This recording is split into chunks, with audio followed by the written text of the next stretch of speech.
and level up some more.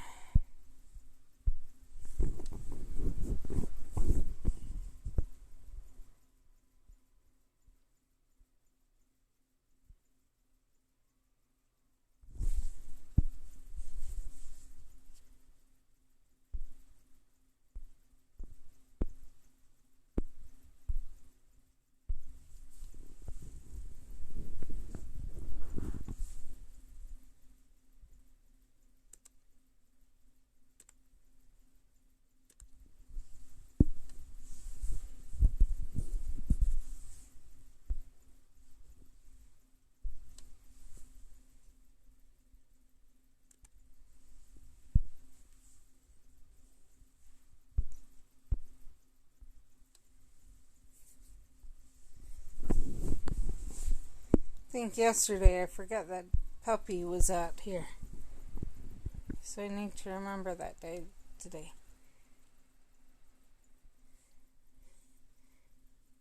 Hi, Steph! How you doing?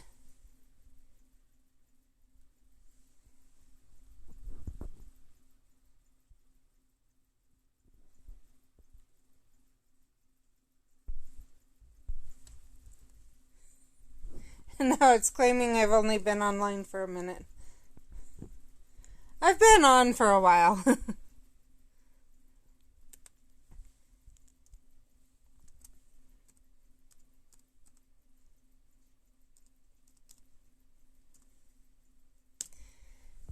And there's information on the giveaway if anyone doesn't know.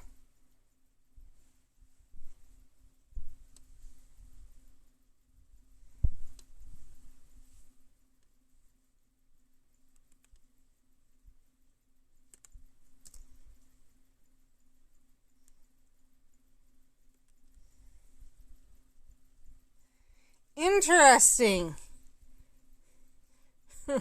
Because I've been streaming I already went through all of the Wizards Unite. Like I did all of my tasks. Yeah, it even says past broadcast today, 20 minutes. Go figure. So in other words, it didn't let anyone know that I was here. That's annoying.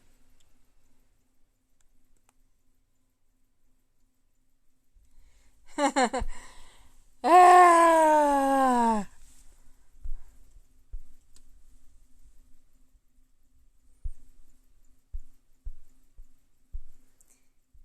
And that one's Twitch's fault.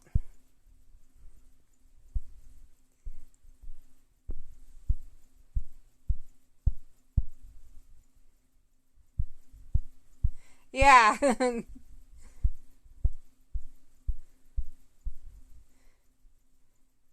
Maybe they don't like the fact that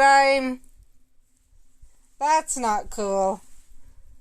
Because if you look at past broadcasts, it does show it on at least in my my content collections.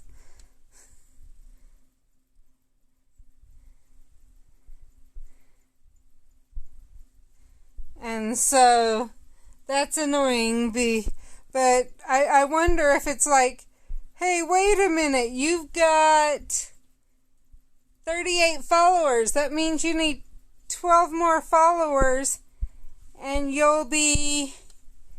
then you'll just need to have the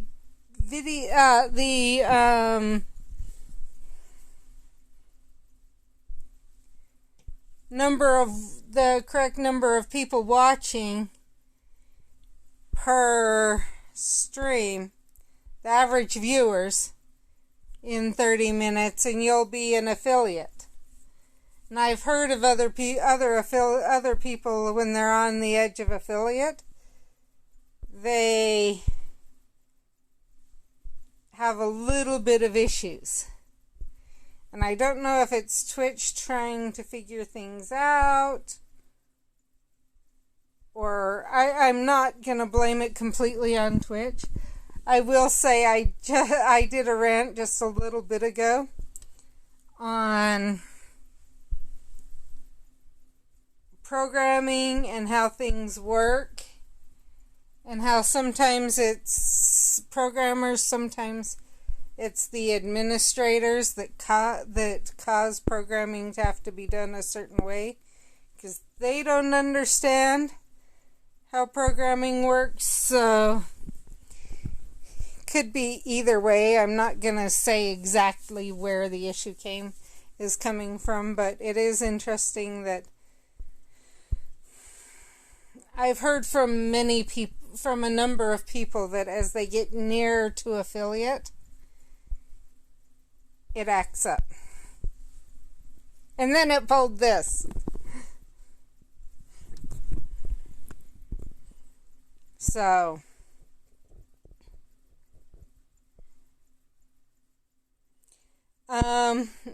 we had David's ENT appointment today, and as we suspected, he's scheduled for tubes. So the soonest they can get him in is the day before Thanksgiving. So he'll have to go in Friday or Saturday before that and get tested for coronavirus. Oh, big surprise, not. And then he won't be able to be around anyone from when he's tested until the day of surgery.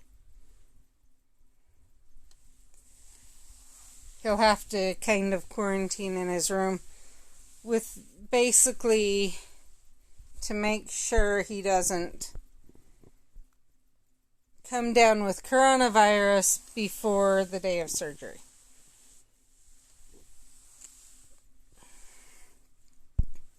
So, and honestly, it's not so much a no-no. I mean, a lot of people would feel it's, and I hit the wrong one. We'll do that one again. A lot of people would feel, oh no. This one was kind of more of a, we knew it was coming type thing. He has had problems with his ears since he was little. I think I said that on the stream yesterday, but you weren't here yesterday or the day before. Basically, he struggled at 3 years old. He had all the signs of hearing loss. And we actually took him to a audiologist. And the audiologist realized he had fluid on his ears, which was kind of a shock. And because he had no signs of an ear infection at that point. Audiologist looked at his ears and treated it, but said this is obvious, something's going on.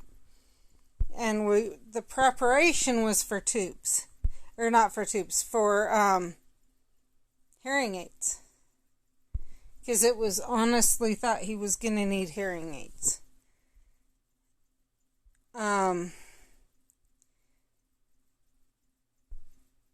So we proceeded on with life and got him, and we gave him the antibiotics and whatever and went back for a follow-up because the doctor needed to have his ears clear to be able to do the full testing. They weren't clear, and they should have been clear. And he did another round, and they still weren't clear. And at that point, they realized he has there's a certain type of, some kids get this really thick, or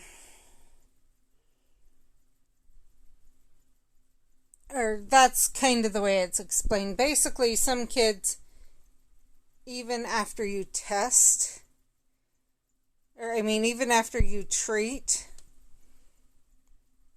with the normal antibiotics, it won't go away. And you have to eventually go in and have surgery, and they kind of pull it out during surgery and put in a tube. So they did that. His hearing got better. He actually started speaking regularly. Everything was looking great. And then his tube came out. Within 3 months of it being placed. And the doctor went, "What?" And so then we took him back in. And they placed tubes again. And I can't remember if it was that time or the next time they finally decided to place because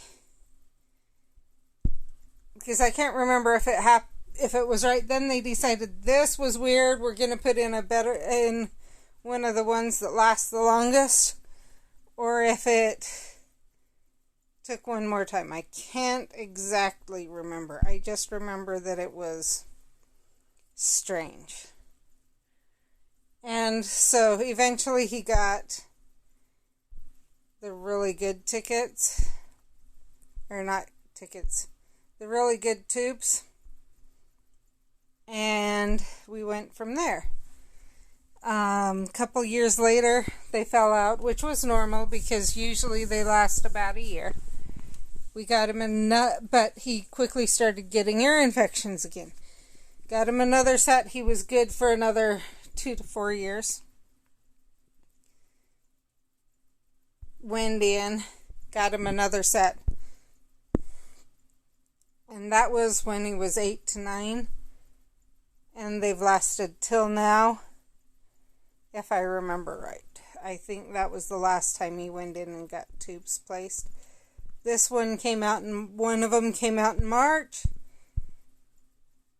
And the ENT, it's been the same ENT from the very first set of tubes on through. We got lucky that it was a newer ENT that saw him the first time, because he's been able to follow David through this whole process from the first time he went in for surgery for his tubes. He put in his first set of tubes, and he's put in every single set since then. So that's been a blessing, because he understands David. He understands what David needs and everything else. So that's been a blessing. And he also actually put in Mindy's tubes. Her last set was put in when I think she was 6, and she hasn't needed anymore. But David has. So Mindy managed to grow out of it. David didn't.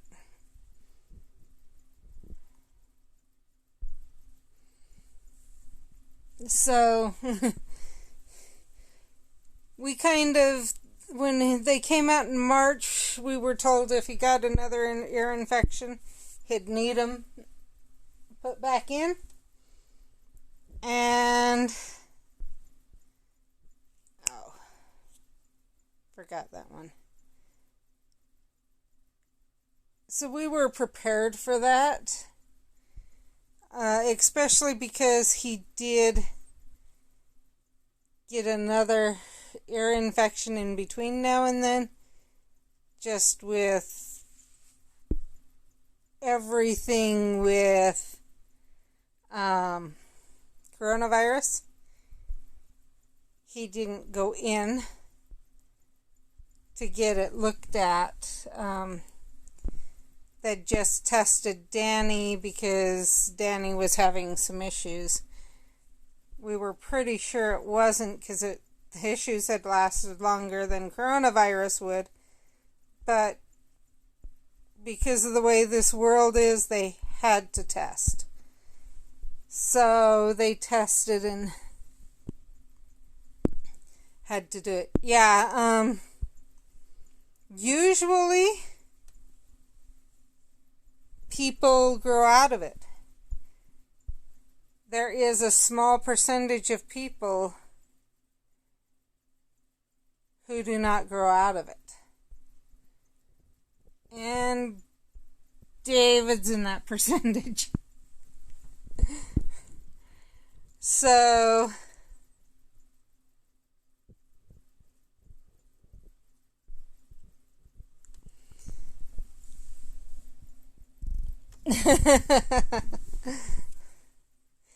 well, not the case with David, I can say that.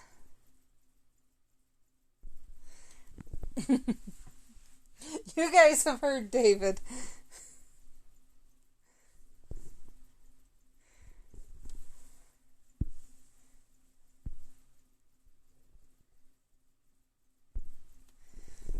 So, but at the same time, every once in a while, if you listen really close, you can hear the results of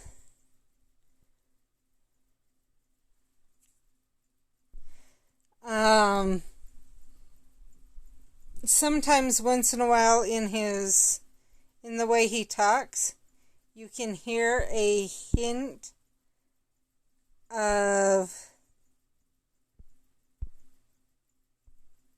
the fact that he couldn't hear. Yeah, honestly, that was Mindy and David for the first years of their life.